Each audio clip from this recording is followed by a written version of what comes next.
Radhe guys, स्वागत है आप सबका हमारे YouTube चैनल जिसका नाम है श्री जी। आज जिस टॉपिक पर हम बात करने वाले हैं वो है अतिसार। ठीक है, 60 अतिसार के बारे में अब हम बात करने वाले हैं। देखो, अतिसार होता क्या है। अतिसार मतलब vomiting as well as diarrhoea. Diarrhoea क्या होता है? जिसमें हमारा पेट खराब हो जाता है, हम बार बार वॉशरूम जाते हैं, ठीक है, जिसे हिंदी में उल्टी दस्त कहते हैं, वही होता है डायरिया। ठीक है, उल्टी भी और दस्त भी। तो देखो, व्याधि परिचय अतिसार। ठीक है, तो देखो, आचार्य चरक मत अनुसार गौमांस के सेवन से सर्वप्रथम अतिसार की उत्पत्ति हुई। ठीक है, किससे हुई है? गौमांस के सेवन से। गौमांस पाचन में गुरु होता है, उष्ण होता है, असात्म होता है, विरस व अशक्त होने के कारण मानसिक आघात करने पर अग्नि को मंद कर देता है, जिसके फलस्वरूप हमें क्या होता है? अतिसार रोग की उत्पत्ति होती है। द्रव मल की बार बार प्रवृत्ति होना इसका प्रत्यात लक्षण है।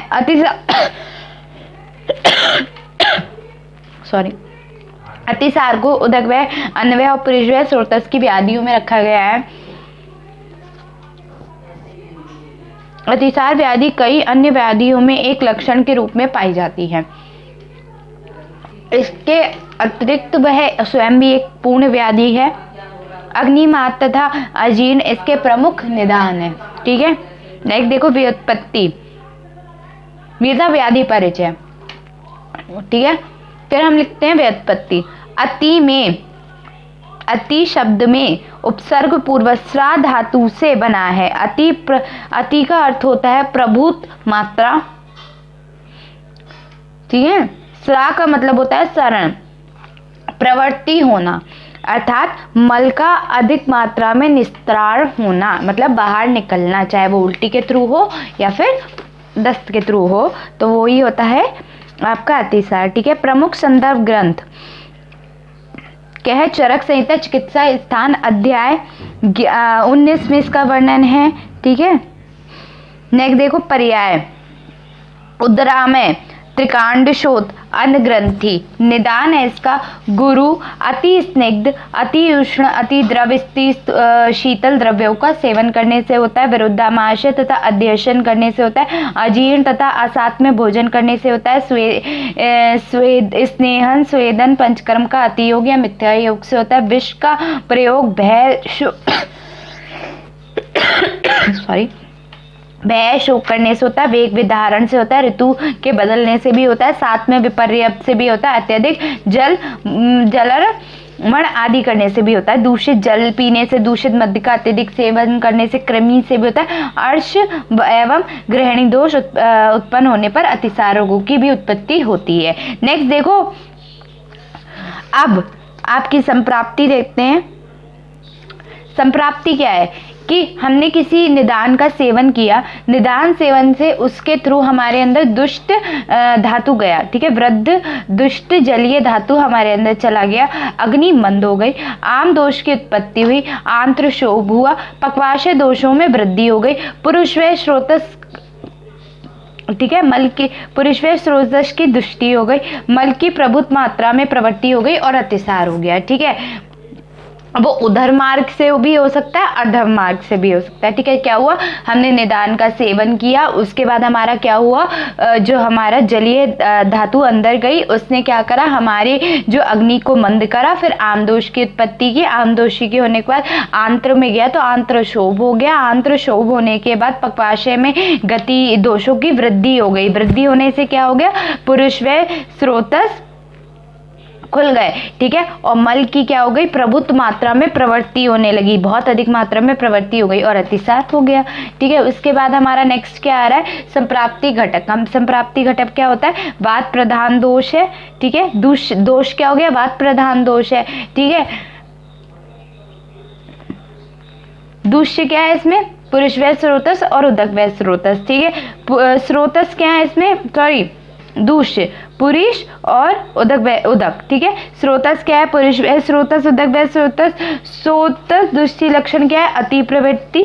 ठीक है, अधिष्ठान क्या है इसका? पक्वाशय और गुदा हो गया। आशय क्या है? पक्वाशयस्थ। और स्वभाव क्या है? आशु कार्य, यानी कि ये सही हो सकता है। ठीक है, नेक्स्ट है आपका, इसके आचार्य चरक ने आचार अष्टांग हृदय के अनुसार, भेद देखो, आचार्य चरक और आचार्य अष्टांग हृदय के अनुसार क्या हुआ है, कितने प्रकार के वो बताए गए हैं अतिसार, 6 भेद माने गए हैं। ठीक है, कौन कौन से, वातज, पित्तज, कफज, सनिपातज और आगंतुज, 5 प्रकार के बताए गए।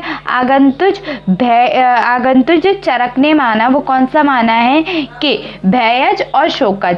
ठीक है, सेम आचार्य सुश्रुत ने भी माना, आगंतुज में उन्होंने क्या करा,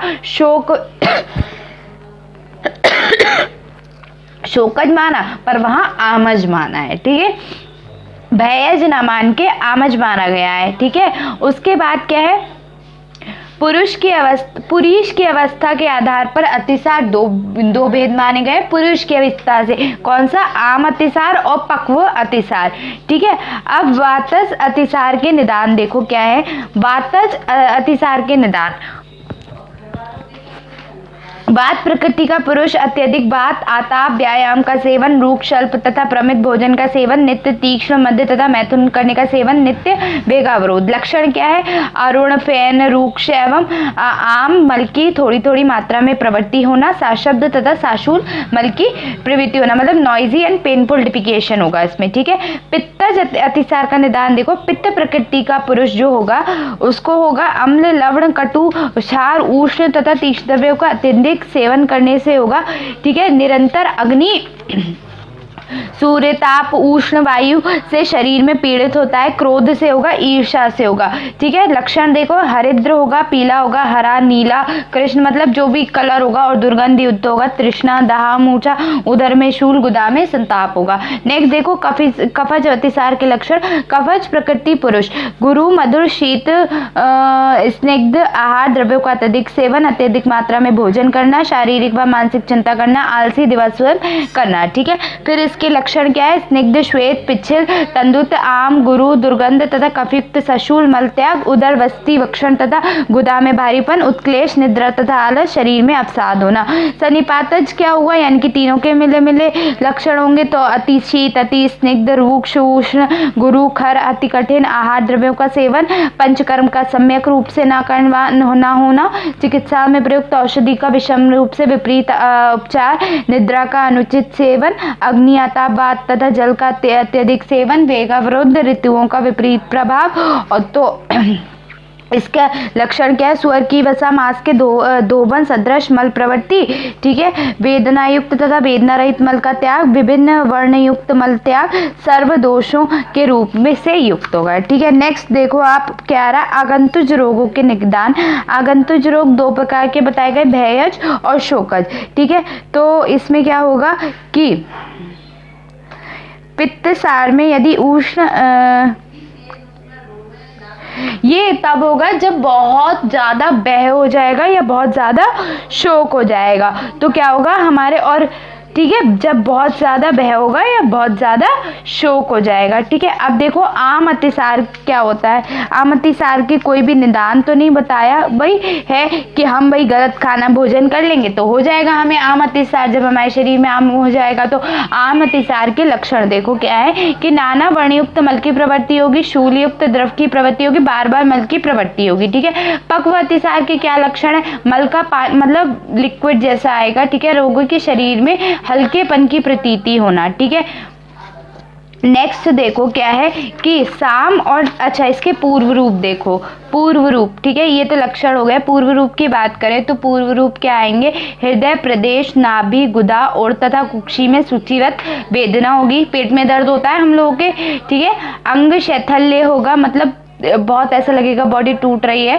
ठीक है, अपान वायु का अवरोध होगा, इसलिए तो होता है। ठीक है, वायु का अवरोध होता है इसलिए होता है। मल की प्रवृत्ति पूरी तरीके से नहीं हो पाएगी, तभी तो हम बार बार भाग रहे हैं। ठीक है, आधमान होगा, भोजन का सम्यक पाक नहीं होगा। नेक्स्ट देखो कि आम मल और निराम मल। अब हम बात कर रहे हैं आम मल और निराम मल की। ठीक है, अत्यधिक दोषों से युक्त मल होना। ठीक है, अत्यधिक वातादि दोषों से युक्त मल होना। आम मल क्या है, वातादि दोषों से युक्त मल होना, अत्यंत दुर्गंधयुक्त तथा पिच्छल मल होना, जल में मल का डूब जाना। ठीक है, निराम मल क्या है? दुर्गंध रहित तथा विशद मल का जल में तैरना, विशेष रूप से शरीर तथा कोष्ठ में लघुता की अनुभूति।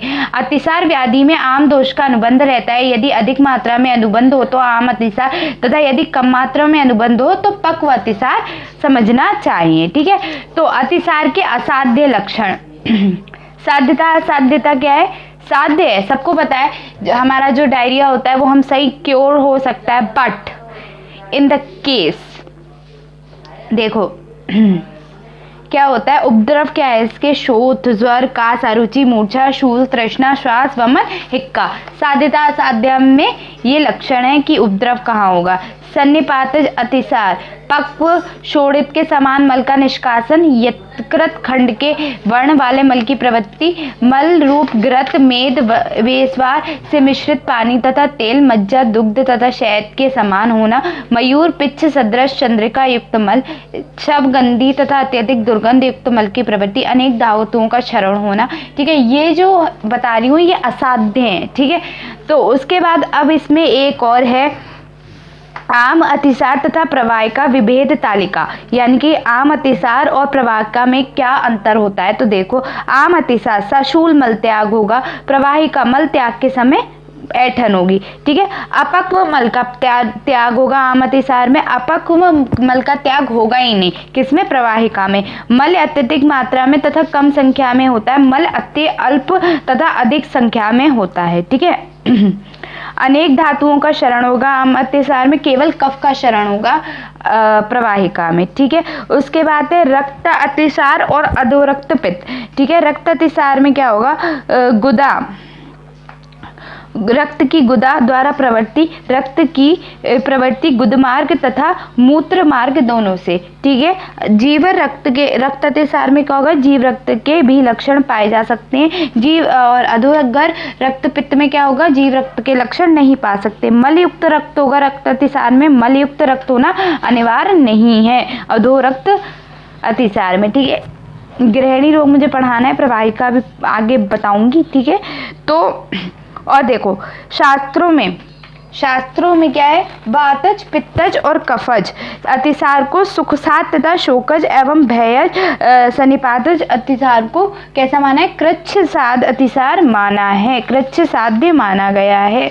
नेक्स्ट इसका मॉडर्न देखो, मॉडर्न में हम अतिसार को क्या कहेंगे? डायरिया कहेंगे। Diarrhoea is defined as a increase in the frequency of more than 3 per day or change in the consistency of the stool which is usually associated with abdominal discomfort and emergency of abdominal discomfort and aetiology कहाँ से हो सकता है? Infection से होता है, food poisoning से हो सकता है, इन्फ्लेटरी बॉबल डिसीज से हो सकता है, मेडिकेशन से इंड्यूस डायरिया, टॉक्सिन्स। ठीक है, एक्यूट डाइवर्टिकुलोसिस। ठीक है, नेक्स्ट देखो malabsorption syndrome, colon cancer etcetera. Type कौन से हैं? Acute diarrhoea, chronic diarrhoea, traveller diarrhoea, infantile emotional diarrhoea, summer diarrhoea. ठीक है,